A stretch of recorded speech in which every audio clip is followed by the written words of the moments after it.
American government, the presidency. The White House has been the residence of every president since the second president, John Adams. But though today it's considered the center of national attention, and sometimes international attention, this is a fairly recent development of U.S. history.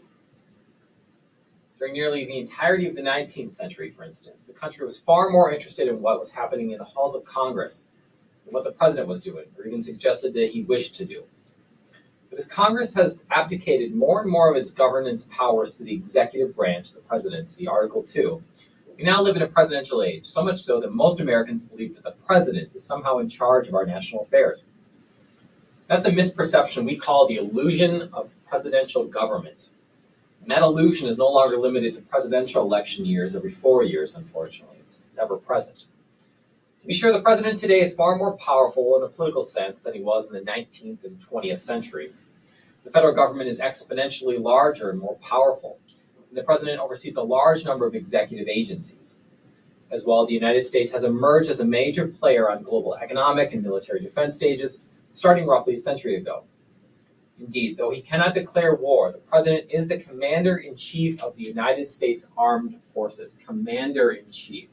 Commander being the operative word of the United States military. It's under civilian control. That has brought the American presidency to the forefront of global affairs with World War I, World War II, and ongoing conflicts today. Today, sometimes erroneously, legislating is perceived as governing. If you're passing laws, you're in charge, with the result being that a president's capacity for leadership is usually judged by their legislative record of policy enactment, regardless of the utility or efficacy or neededness of the legislation they suggest we need.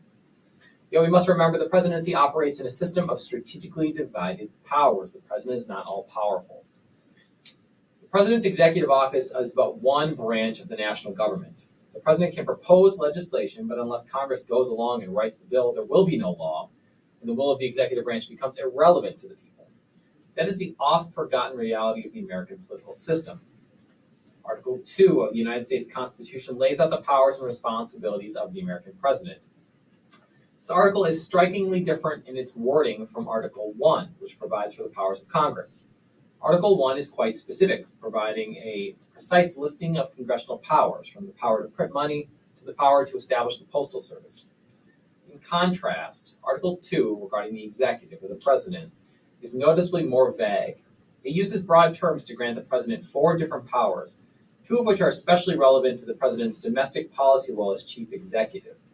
That is, chief executive of the affairs of the United States. One of these is executive authority, which puts the president in charge of executing the laws passed by Congress. The 2021 Infrastructure Investment and Jobs Act, for example, allocated $1.2 trillion in new spending on roads, bridges, transit, rail, ports, airports, and even broadband internet access across America. Responsibility for executing that law, deciding who gets what, how they get it, falls to the agencies of the executive branch, including the Department of Transportation, which is directly overseen by a presidentially appointed cabinet-level secretary. The second constitutional power relevant to the president's domestic policy role can be stated as legislative authority, including the power to veto bills from Congress unilaterally and to propose new legislative initiatives. Now, on paper, these grants of power are relatively modest, and early presidents treated them as such. First president, George Washington, who himself was present for the writing of the Constitution, held a narrow view of the president's legislative power. During his 8 years in office, he served 2 terms and tried to set that as the benchmark. He proposed only 3 laws and vetoed only 2. A century later, James Buchanan, who served as president just before the Civil War, said, and I quote, "My duty is to execute the laws and not my individual opinions." As the possibility of a civil war grew, Buchanan responded passively, saying it was the duty of Congress, the agents of the people themselves, to try to prevent it, not the chief executive. More modern presidents have seized a very different perspective of their executive office. They routinely put forth legislative proposals and use the veto as a tactical device. Veto is not on the board, but it should be. The president can literally rescind a piece of legislation, say no, or he can use a pocket veto and just not take up the issue whatsoever. Congress can pass a bill, but he can ignore it, and that is a pocket veto. The king of the veto was Franklin Delano Roosevelt, FDR, who exercised it 635 times during his 12 years in office. Presidents who have followed Roosevelt have averaged more than 60 vetoes per term. The evolution of the office of the presidency from a more passive to a more active office in American affairs is due to several developments, including the growth of the size of the government, especially over the past century. As the U.S. shifted away from rural collections of communities to an urban, industrialized, and increasingly interconnected nation, the executive branch of the United States federal government grew exponentially in response to bigger and bigger public demands. The federal bureaucracy, which operates underneath the executive office, the presidency, now has millions of employees spread across hundreds of different federal agencies, everyone from FBI agents to National Park Service rangers. As the chief executive, the president technically oversees all of their activities. The executive branch needs to be actively managed so that its programs operate efficiently. Assisting the president in that effort is the Executive Office of the President. Executive Office of the President. The office was created in 1939 and includes hundreds of budget and management specialists who assist the president in carrying out the executive function of his or her role. The EOP, or the Executive Office of the President, also includes hundreds of policy experts, including economists, scientists, and national security analysts. They, and an even larger number of experts in the executive agencies, give the president an edge over Congress when it comes to developing policy initiatives.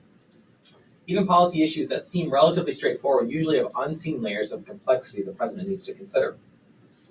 As a result, expertise has become a crucial part of modern policymaking, and the president has access to it in abundance.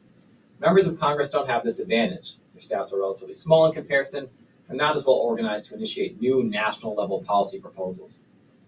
That's a little understood reason for why most major policy initiatives are now authored by the White House rather than Congress, even when the idea originates with a member of Congress or among the people themselves, which happens frequently. The office of the president is now uniquely positioned to assume this national political task. An example we could point to would be the Peace Corps, created in 1961 under the presidency of John F. Kennedy.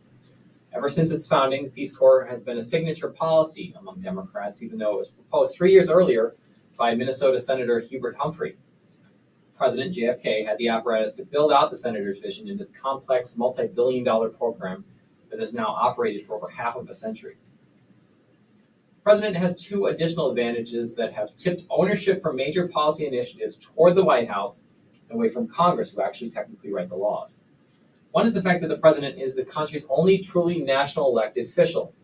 The president is voted on indirectly by the country as a whole, whereas individual members of Congress are elected from individual states and individual districts. As a result, it has been natural for Americans to look to the president, rather than any specific member of Congress or even Congress itself, when they desire or are looking for national leadership.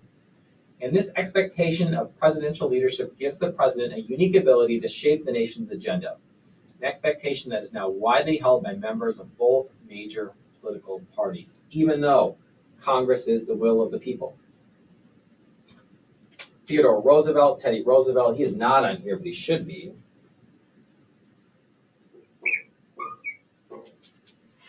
Famously described the presidential office as a bully pulpit. A pulpit like church. This describes the final advantage held by the president. The president is one person who can address whomever he wants, whenever he wants, generally however he wants. Whereas Congress is comprised of 535 people, none of whom commands or even speaks for the institution as a whole. Even the Speaker of the House, under the best of circumstances, can claim leadership of only about just over half of Congress. And a filibustering senator can only stand and deliver a speech for so long. In contrast, the Constitution vests executive authority solely in the office of the president. In a meeting with his 7-member cabinet, President Abraham Lincoln asked for their views on a policy he was considering. One by one, they told the president no. Said Lincoln, 7 nays, noes, and 1 aye, yes. The ayes have it. I win. Within his domain of the executive branch, the president alone makes the decisions. Lincoln and all other presidents have profited from a choice made at the Constitutional Convention way back in 1787. There, the delegates debated the possibility of dividing executive authority, but in the end, they gave it almost entirely to one person, the president, concluding that to do otherwise would rob the executive of its ability to act decisively, which is the office's defining strength within our federal system. It is the only branch of government that can take quick action. This unitary nature of presidential authority permits a degree of policy planning and coordination that Congress can rarely achieve. Once the president decides on a particular policy initiative, the effort in the White House shifts to figuring out the best path forward on a specific issue. In contrast, Congress often struggles just to get to the starting line. Different policy views among its members can doom a popular initiative right from the start. No one in Congress has the authority to dictate a course of action. Congress has recognized this limit since at least the presidency of Dwight D. Eisenhower, post-World War II era.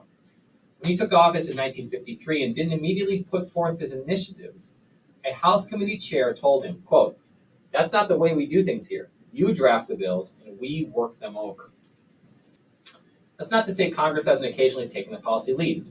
History provides some important examples, including the post-Civil War Reconstruction laws and more recently, the 1994 Violent Crime Control and Law Enforcement Act and the 1996 Welfare Reform Act, issues that have engendered widespread support among the American voters. But it's the exception, not the rule, when Congress takes the lead. Major initiatives typically emanate from the White House today. However, the president's advantage in being the initiator of major policy proposals does not guarantee that they will be enacted into law. Congress still has the law-making authority under the Constitution, and most presidential proposals, in fact, have gone nowhere in Congress. In that respect, America's system of divided government differs from a parliamentary government. In a parliamentary government, there is no separation of power between the executive and legislative branches.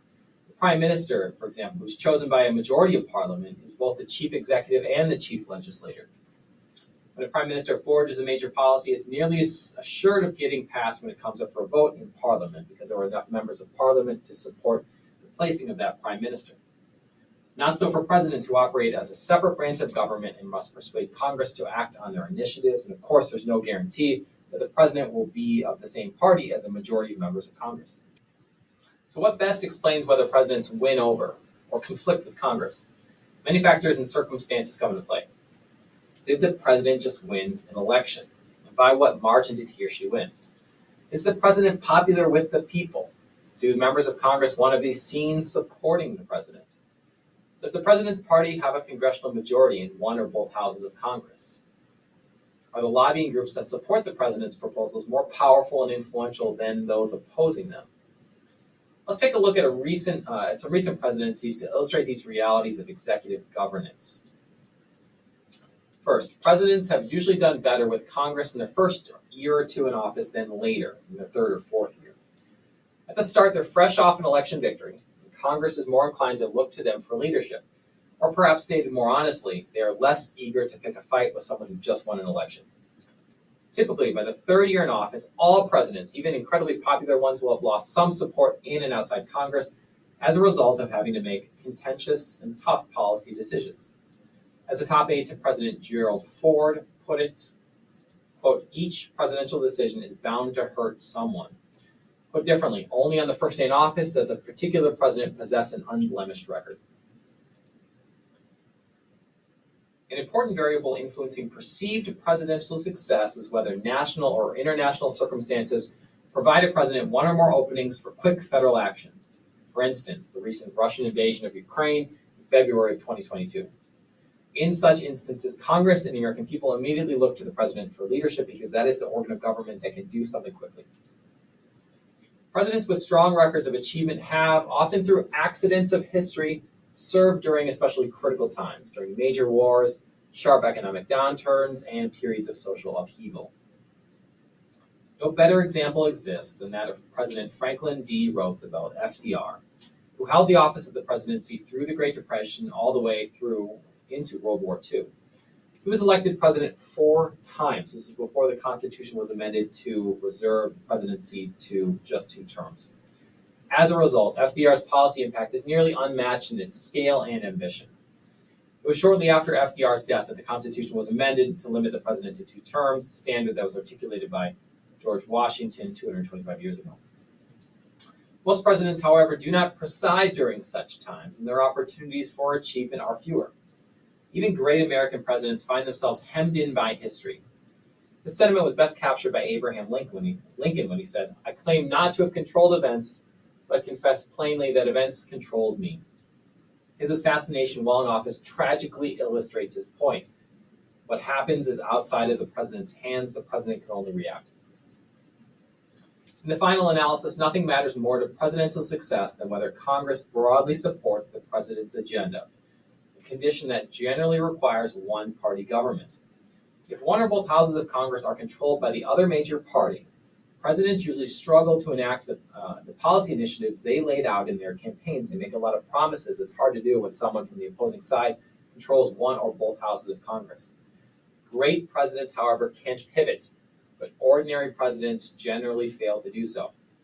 President Ronald Reagan offers a relatively contemporary example. Ronald Reagan is widely regarded as having been an effective and popular president, elected to 2 terms. Reagan's foreign policy efforts, for example, contributed to the collapse of the Soviet Union, and his speeches helped inspire confidence among a growing American middle class beginning in 1980. On the other hand, Reagan, during all 8 years in office, faced a Congress where the Democrats controlled at least one chamber. Only 18 of his policy initiatives were enacted into law, the second lowest number among post-World War II presidents. By political circumstance, Reagan was never given a window of opportunity to make good on the limited government vision that had catapulted him from Hollywood to the White House. So he pursued that vision indirectly, through his efforts to bring down communist Soviet Union and through inspiring speeches on the benefits of freedom, traditional values, immigration, and supply-side economics. President Barack Obama, who wrote a wave of goodwill to the White House, discovered the importance of bipartisanship and compromise too late to save his legacy. In 2009 and 2010, his first 2 years in office, Obama had the backing of a Democratic-controlled Congress, both Senate and House, and a high percentage of his initiatives were narrowly enacted with little effort to court Republican votes, including the Affordable Care Act or Obamacare. After his self-described shellacking in the 2010 midterm elections when power swept to the Republicans, control of the House pivoted hard to the Republicans and their new Tea Party backers, Obama's popularity and his legislative success rate plummeted overnight. Even though he served 8 years as president, like Reagan, Obama was relegated to lame duck status, bird that can't fly, after just 2 years in office, because by then he lost the ear of Congress and a critical threshold of the American people. President George W. Bush suffered a similar fate after Democrats took control of the House and Senate in 2007 after retiring of the war in Iraq. His last 2 years of his presidency, the period of Democratic congressional control, the success rate was roughly half of what it had been in the previous 4 years. On some initiatives, Bush found more success working with the more popular Democrats than he did working with his own Republican Party. Such has been the pattern of recent presidencies. When their parties control both houses of Congress, the president's success rate has been roughly about 80%. 80% of what they proceed, or 4 out of 5 bills that they sort of write, will get enacted in some way, shape, or form. When the opposing parties controlled one or both houses, the average has dropped to less than 60%, so about half, sometimes less. So what are the president's options in the face of a Congress controlled by the other party? For one, they can resort to executive orders, which are based on their constitutional power as chief executive. Such orders have the force of law, but unlike laws, they don't have permanence. They can be rescinded by the next president. For instance, when he took office in 2017, President Donald Trump immediately and gleefully overturned several of Barack Obama's signature executive orders, including one that had halted construction of the Keystone XL pipeline for carrying oil from Canada's oil sands to the Gulf Coast for refining. Live by the pen, die by the pen should serve as a warning to future presidents who have resorted to executive orders instead of actually working through Congress to try to carry out their legislative agendas. Executive orders are also limited by what existing law allows. An example is President Obama's 2014 directive that required federal contractors to pay their workers a minimum of $10 an hour. Obama had tried to persuade Congress to raise the national minimum wage for all workers, but Congress rejected it. That limited Obama's options. Having the power to execute the law, presidents can direct how the law will be executed within the bureaucracy, remember, as long as they do not violate any of the existing provisions of the law passed by Congress. In Obama's case, there was no specific legislative provision that mandated a specific minimum wage for federal contracts. So Obama, as president, was able to exercise his executive power in ordering firms with such contracts to pay their contract workers not less than $10 an hour. He appended to existing legislation through his office of the presidency. On the other hand, Obama lacked the constitutional power to unilaterally increase the minimum wage for other American workers. He could not direct Walmart or any other private business to raise their workers' pay. So he used the power he had to make a very small change he hoped would spur future legislation. In short, without congressional backing, presidents do not nearly have as much power over policy as the illusion of presidential government suggests that everyone sort of falls prey to. President Harry S. Truman, who assumed office after FDR's death, expressed the president's dilemma as well as any president could. Truman famously said that he could kiss or kick each of the 535 members of Congress, but he couldn't force them to say yes to any of his policy initiatives. He possessed no tool other than persuasion to get what he wanted. Before we finish, let's take a look at two presidential initiatives. The Food Stamp Act, passed under Lyndon Baines Johnson, LBJ, in 1964, and the Welfare Reform Act, enacted under President Bill Clinton in 1996. It will help clarify the important role that Congress plays in presidential success. The Food Stamp Act was part of Johnson's so-called war on poverty, his desire to use federal power to assist the economically needy. That was actually part of his Great Society umbrella programs. But unlike some of Johnson's other Great Society initiatives, such as Medicare, which provides health care to Social Security retirees, food stamps had neither broad public support nor the backing of powerful lobbies. Indeed, Johnson's proposal was opposed by most business interests and even by leading agricultural lobbies, who feared that linking food by the Department of Agriculture, which administers the program, with the new welfare program, food stamps, would undermine public support for farm subsidies. What the food stamps bill had was the backing of a determined president, Lyndon Johnson, who had the good fortune to be in office when his party had huge congressional majorities in both houses. Indeed, Johnson assumed office after JFK's assassination and then he was in 63, and then he was elected in 64 as president.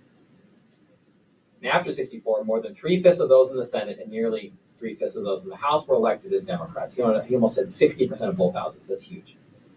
Johnson had arithmetic on his side to do what he wanted. Among House Democrats, for example, 226 voted for the food stamps bill and 26 voted against it. House Republicans were overwhelmingly opposed. Only 13 backed the bill, whereas 163 opposed it.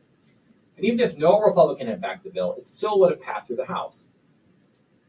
The 226 House Democrats that voted for it constituted a majority.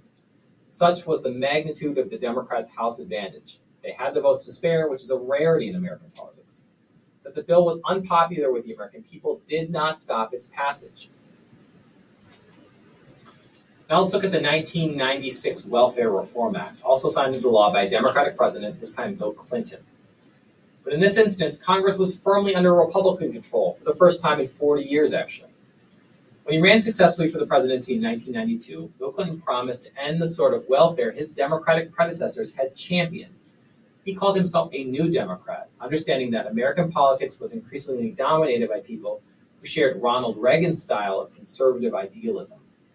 Members of Congress from both parties shared Clinton's view that the existing welfare system, which gave people government assistance without strict limits or tests, was fundamentally broken and had created a self-fulfilling culture of government dependency that spanned generations. America's generous welfare system proved to have a perverse effect on many of the citizens who relied on it. It actually incentivized intergenerational government dependence instead of ending the cycle of poverty.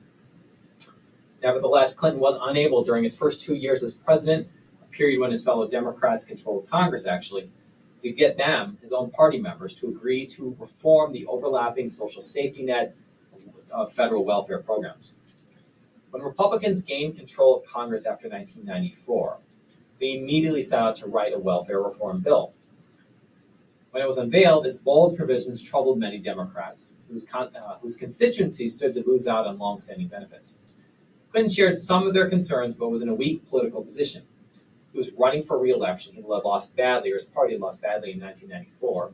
Rumors of his extramarital affairs swirled constantly in the tabloids, and his unfulfilled promise to fix the welfare system was a political vulnerability heading into 1996. Polls showed that the public wanted the system changed. An ABC Washington Post poll indicated that nearly 75% of Americans believed the existing system of welfare gave people an incentive to avoid work. Clinton vetoed the first welfare bill passed by the Republican Congress, demanding changes, particularly greater protection of children, as a condition of signing it. He also vetoed the second bill, insisting on more moderation. Republicans came up with a few additional modifications, including adding more protections for childcare for poor working mothers. Republicans then passed a third welfare reform bill and made it clear there would be no more concessions. They could write a stronger bill if Clinton lost the presidency in 1996, which was looking more and more likely. Clinton was put in a difficult position. The American people wanted welfare reform. Republicans had attempted 3 times to moderate their bill to get the president on board. Despite criticism from the liberal wing of the Democratic Party, he signed the welfare reform bill, offering a stinging rebuke to the new society vision that had animated the Democratic Party since the turbulent 1960s under LBJ and even earlier with the New Deal programs of FDR. In fact, it was Johnson's new society vision that had inspired Bill Clinton to join the Democratic Party in his youth. Like Lyndon Johnson's own signing of the Civil Rights Act of 1964, the Welfare Reform Act marked a turning point in American politics. Reagan's mantra, that government was the problem, not the solution to our problems, now seemed to hold sway over both parties within the United States. Late in his presidency, Clinton was asked about his policy accomplishments, with the questioner inferring that they were relatively modest given the record of Democratic presidential success earlier in the 20th century, notably FDR and LBJ. In Clinton's reply, he suggested that he had to play the hand that history had dealt him. Clinton did not hold office when his party had a huge congressional majority, like Lyndon Johnson, or when the nation faced a domestic reform crisis like FDR or JFK.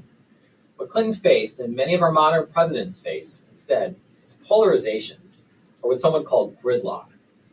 And history tells us that he made the best of it. Bill Clinton left office with a balanced budget, unbelievably high approval ratings, even after the Monica Lewinsky scandal. And what is commonly called gridlock, I call design. When the American people send a divided government to D.C., with power being shared between parties, they are expressing uncertainty about the policy proposals being touted by America's leaders, both Democrat and Republican. Divided government is how Americans ask the federal government to come together with a more moderate approach to answering the country's big policy issues. Presidents like Ronald Reagan and Bill Clinton leveraged their likability and a willingness to work across party lines to thrive in such polarized political environments. More recently, presidents like Barack Obama and Donald Trump consistently dug in on their policy positions, failed to woo the opposition, much to the detriment of their political legacies. So remember what so many presidents seem to forget. Presidential government is an illusion. We actually threw off an existing system in 1776. The president is only as powerful as the American people and Congress supporting him are.